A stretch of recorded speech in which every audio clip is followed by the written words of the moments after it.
Hola, ¿qué tal? Hoy día vamos a hablar de la bacteriología, una disciplina científica que estudia a las bacterias. Comencemos a hablar sobre su definición y características fundamentales. Las bacterias son microorganismos procariotas unicelulares pertenecientes al dominio bacteria y su característica es que carecen de núcleo verdadero y también de orgánulos membranosos. Su material genético se encuentra libre en el citoplasma, en una región denominada nucleoide. Si hablamos de las características fundamentales, por ejemplo, de la organización celular procariota, podemos decir que no poseen núcleo delimitado por membranas. En el caso del ADN es generalmente circular y bicatenario. Presenta ribosomas de 70S, los cuales son responsables para la fabricación de proteínas. Segundo punto, estructura celular básica. Tiene una membrana plasmática, pared celular, y si hablamos del péptido glicano, es la composición de la pared celular. En el caso del citoplasma, contiene algunas enzimas digestivas, nutrientes y material genético. Y los elementos accesorios que conforman a una bacteria es la cápsula, que lo protege, los flagelos que permiten el movimiento, el pili y los plásmidos. Por otro lado, podemos indicar la diversidad morfológica, ya sea según su forma, las bacterias se clasifican en cocos, bacilos, espirilos y vibrios. De ellos tenemos una diversidad. Por ejemplo, si hablamos de cocos, tendremos Streptococcus y Staphylococcus. Si hablamos de bacilos, tenemos bacilos, diplobacilos, streptobacillus. Y si hablamos de espirillus, tenemos los espiroquetas y los vibriones. Ahora, si tenemos una conjugación tanto de cocos y bacilos, tendremos un cocobacilos. Por otro lado, si vemos la parte reproductiva de las bacterias, se reproducen principalmente por fisión binaria. Por ejemplo, en el margen derecho tienes una imagen donde lo cual la bacteria se está dividiendo en dos partes iguales. Por lo tanto, presentan altas tasas de crecimiento bajo condiciones favorables. Punto 5. Metabolismo variado. Las bacterias pueden obtener energía de diversas fuentes, por lo tanto existen tipos de bacterias, los cuales podrían ser aerobias, que requieren oxígeno, anaerobias, carecen de oxígeno. Autótrofas producen su propio alimento, los heterótrofas obtienen material orgánico de ambiente. La importancia biológica. Las bacterias, aunque no lo creas, son muy importantes porque participan, por ejemplo, en la fijación de algunos elementos químicos. Participan en los ciclos de carbono, nitrógeno y azufre y forman parte de la microbiota humana. Algunos, claro que sí, son patógenos y causan enfermedades. Otras se utilizan, por ejemplo, en la biotecnología, en la industria farmacéutica y producción de alimentos. Si ahora hablamos de la estructura celular bacteriana, podemos hablar, por ejemplo, de su simplicidad estructural, ya que poseen componentes especializados que permiten su supervivencia, reproducción y adaptación del medio. Una parte de ellos, lo elemental de las bacterias, es hablar de la glicocálix. La localización del glicocálix se extiende alrededor de la célula por afuera de la pared celular.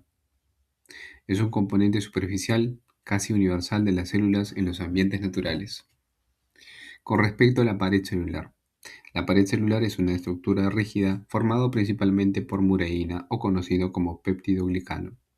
Este de acá va a mantener la forma celular y evita la lisis osmótica. También permite diferenciar bacterias gram positivas y gram negativas. Recuerda algo, si hablamos de la péptidoglicano o peptidoglucano, las bacterias gram negativas tienen una pequeña capa de peptidoglicano. En cambio, las bacterias gram positivas tienen un tamaño regular o grueso de peptidoglucano. Lo siguiente, la membrana plasmática. Si hablamos de la membrana plasmática, estamos hablando de la bicapa fosfolipídica que rodea el citoplasma. La función es sencilla, es regular el transporte de sustancias y también participa en procesos metabólicos como la respiración celular y la síntesis de ATP. El citoplasma es una cavidad donde lo cual existe un flujo líquido llamado citosol, que es un medio acuoso donde ocurren las reacciones metabólicas. Entre ellos, pues vamos a tener enzimas, nutrientes, ribosomas y material genético.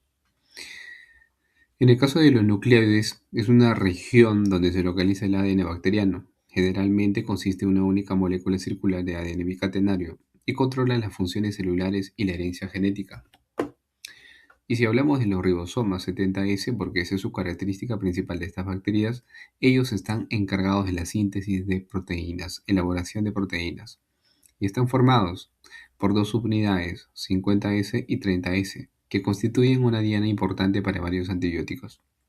Ahí tú tienes una comparación de células, perdón, de los ribosomas procariotas y ribosomas eucariotas, de 70S a 80S. Algunas partes principales de las bacterias tenemos flagelo que permite el movimiento. Tenemos el citoplasma que alberga la mayoría de las organelas bacterianas. La cápsula, que es una capa que rodea la pared celular, lo cual está constituido por polisacáridos y escasos polipéptidos. Su actividad es patógena. Luego tenemos el mesosoma y ribosomas, que se encargan de fabricación de las proteínas. El pili, que vienen a ser un segmento de pelos que están alrededor del cuerpo de la bacteria, dan una función lo cual es para la fijación o la adherencia entre otras bacterias. En la pantalla tienes una diferencia de gram negativas y gram positivas. La principal diferencia entre las gram positivas y gram negativas radica en la composición de su envoltura celular, lo que va a determinar su coloración, virulencia y respuestas a los antibióticos. Ejemplo de gram positivas. Tienes al Staphylococcus aureus, Streptococcus pneumoniae y Bacillus authiolus. En las gram negativas tienes, por ejemplo, la Escherichia coli y la Salmonella enterica. Nota importante: si hablamos de las enfermedades bacterianas relevantes, por ejemplo, tenemos la tuberculosis o conocidos como la TBC. La bacteria que causa esta enfermedad o el agente causal se llama Mycobacterium tuberculosis. ¿Cuál es la característica de esta enfermedad? Pues es una infección respiratoria crónica que afecta principalmente los pulmones y se transmite por gotitas expulsadas al toser o estornudar. Otra enfermedad viene a ser el cólera. Cólera, el agente causal es el Vibrio cholerae. Su característica principal de esta enfermedad es que produce diarrea acuosa intensa y deshidratación. Se transmite por agua o alimentos contaminados. La salmonela, conocido como la salmonelosis, que es la enfermedad. La salmonela spp es el agente causal. Las características principales de esta enfermedad es la infección gastrointestinal que se caracteriza por diarrea, fiebre y dolor abdominal.